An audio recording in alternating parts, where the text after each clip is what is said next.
We typically assume that the ultimate aim of all our efforts is to have a happy life.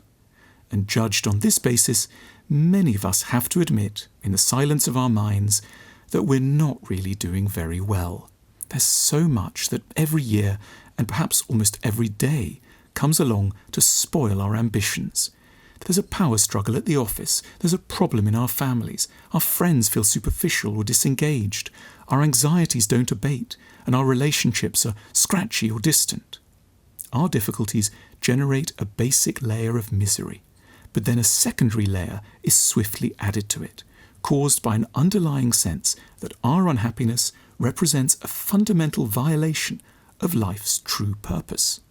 Not only are we unhappy that we are unhappy, in the light of our tightly held belief in the possibility of a state of enduring satisfaction. We're both sad and crushed that we have failed at the single most important goal open to all sane and ambitious humans.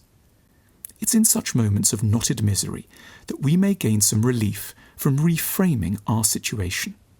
While we may not be able to overcome our burdens themselves, it does lie in our power to alter what these burdens have to mean to us.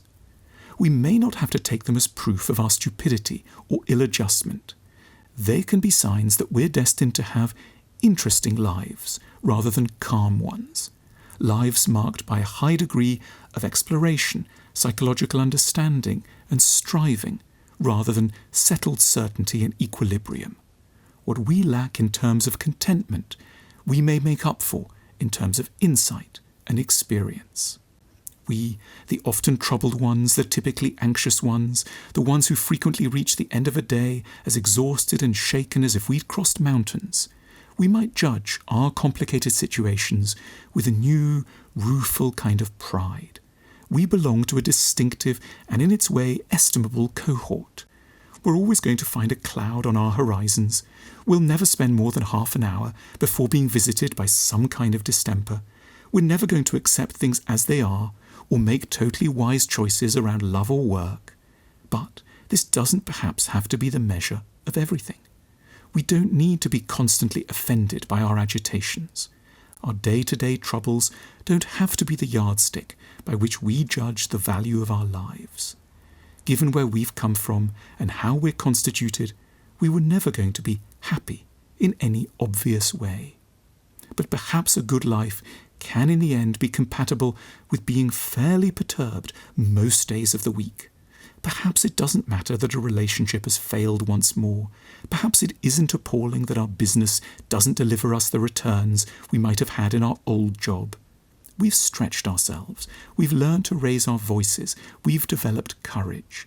We don't have to see marks of grief and trouble as some kind of a violation of a pristine contract, but as the logical and immovable consequences of our stubborn and subtle natures interacting with the complexities of existence.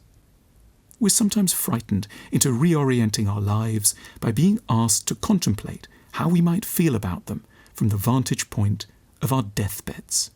But if on this bed we were to look back at a roller coaster of emotions and events, we might have got married for the 5th time recently, we might smile to ourselves and, to the beeping of the heart monitor beside us, say, with wisdom and compassion, it wasn't a calm life for sure.